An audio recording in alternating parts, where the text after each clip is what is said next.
The British founded Australia in the 17th century. Look, Crocky, look at that rock over there. Where? Over here. Right there. Oh, who knows this land? We claim this for England. Australia was made up of 6 self-governing colonies. New South Wales, Victoria, South Australia,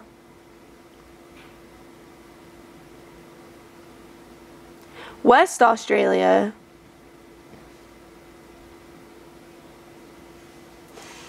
Tasmania,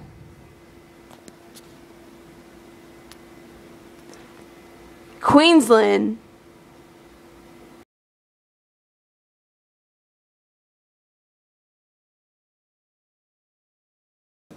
these colonies were under the British rule from the time the first fleet landed in 1788 until 1901. On January 1st, 1901, the Australians achieved the Commonwealth of Australia and was proclaimed by Australia's first Governor-General, John Hope, at a park in Sydney, Australia. Australia's first Prime Minister was Edmund Barton, who was Prime Minister from 1901 to 1903. This gave Australia the right to govern itself. Australian agriculture can claim to be the oldest continuous living culture on the planet, present in Australia for at least 40,000 years. Some of the evidence points to the dates over 60,000 years old. Interesting what we just learned about our country's history. I love Australia. Yeah, it was great, but let's see what else is on. Oh, hey, look, the news. I cut it up. Hello Australia, this is Chester Wilmot with the Australian NBC News. When Australia was first settled, people of different classes and backgrounds were thrown together to live, work, and die in the same conditions as they strove to build the new country. The Aboriginal culture is unique, surviving largely unchanged, and despite the best efforts of the invading colonists, like the British and French, for up to 800,000 years, the wisdom and bushcraft embedded within this ancient culture has been passed orally through countless generations via rich folklore and legends, and the artworks and rock carvings found all over Australia. Traditional Australian Aboriginals lived a nomadic life following the seasons and the food. With every few simple tools used with incredible skill, the Aboriginal learned to live in the harsh and inhospitable Australian outback. It's possible that the first Aboriginals in Australia hunted the Australian megafauna, giant kangaroos, giant wombat, etc., to extinction. Maybe that was when Aborigines learned to take care of natural resources and moved to new hunting grounds before the old ones are depleted beyond repair. When at rest, Aborigines lived in open camps, caves, or simple structures made from bark, leaves, or other vegetation.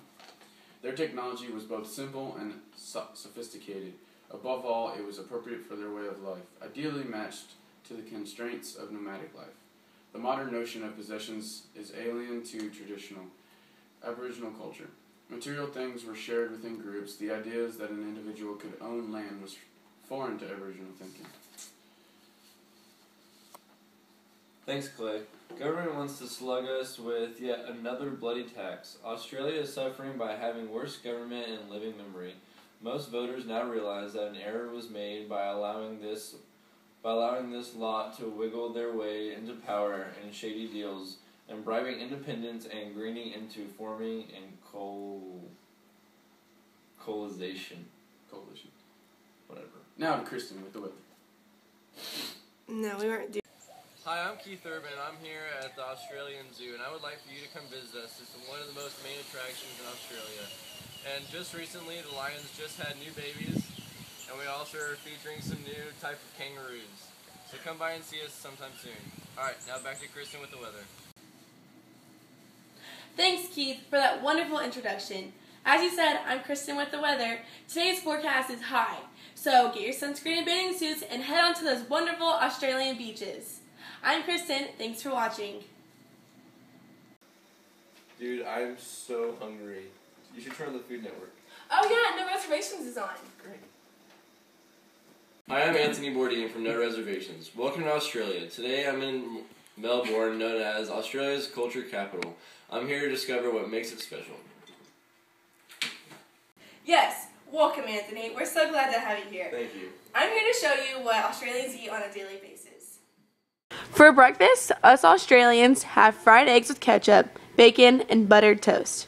For lunch, we have fish and chips, which is fried fish and french fries. And for dinner, we have chickpea burgers, which are just like hamburgers, except they're made from chickpeas, not cows. All this was found on the travelchannel.com/no reservations. Let's put on some e-news. No one ever watches that crap. It's life. It's reality. It's the next big thing. Shut up. Change the We're channel. putting it on.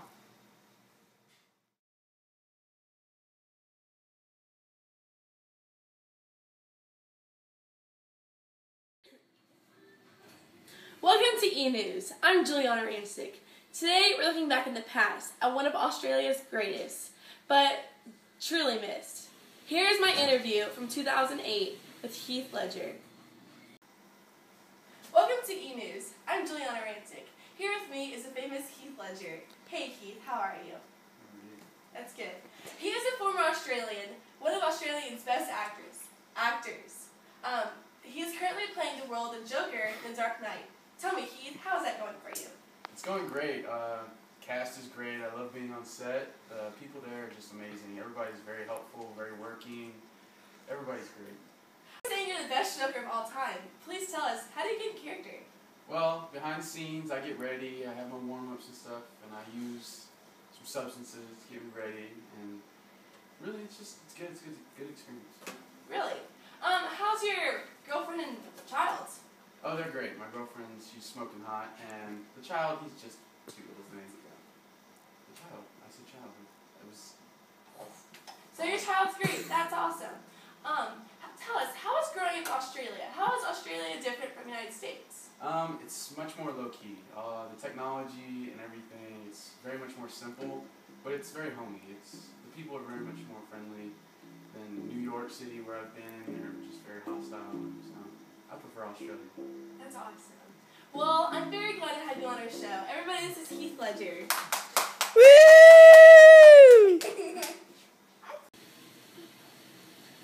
Rest in peace, Heath. You will always be missed.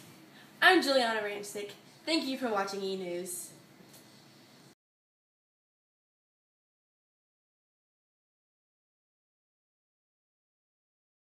Hey, y'all play rugby, right? Yeah. Yeah. Aren't our friends Tony and Ray on TV today? On ESPN? Yeah. Yeah, I think they always watch it.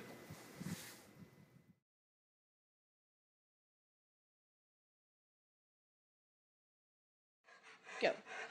I'm here with Tony Stevenson to ask him a couple questions about rugby. So Tony, what was your favorite part about playing rugby? Just getting sweaty and playing the game and building up on guys and the camaraderie, the team, Really? the team thing. What was your favorite thing about it? I guess so. A game's a game. It's a lot of fun. So did you have any serious injuries? A couple. Like what? Well, I busted the neck at one point. So that was the Like end of my broke rugby. it? Yeah, that was the end of my rugby career. So How'd you break your neck? 16, I tackled a guy the wrong way. Got my head between my shoulders and his hip, and ended up in neck brace for about 4 months. So When you were 16. yeah. So yeah, so that was fun. Do you still play rugby now? No, Do you- refereed for a while. Oh, you referee? Yeah, that was the end of my rugby. So I had 6th and 7th vertebrae were crushed. So I never knew that. no, oh well, there you go. Do you have? Is there any permanent injury? Like you can't bend it one way or another? No, they or- said I'm supposed to have arthritis, but I haven't got any yet. So That's a good thing. just a head injury. Pat and Franny used to that. So did you play in Australia or did you play here? No, I played in Australia at school. So we had. So instead of football teams, they have school rugby teams? Yeah. Depends on the school. Depends on the region in the country. Like if you go to the south, around the south and the west, it's Australian rules football. If you're sort of up on the mid-east and north, it's sort of rugby and a crossover with Australian rules, depending on what the schools play and who chose what fields they've got available. What was the hardest part about the game? Just conditioning? Yeah, it's Very tiring. like anything else. If you want to do it, you got to go out and be fit. You know, so like any sport. So you can't just sit there and turn up for Saturday and expect to play a game on Saturday without having some sort of fitness stuff. Gotcha. So, I heard professional soccer players run 7 miles a game. How many do you think y'all run? That's probably pretty close.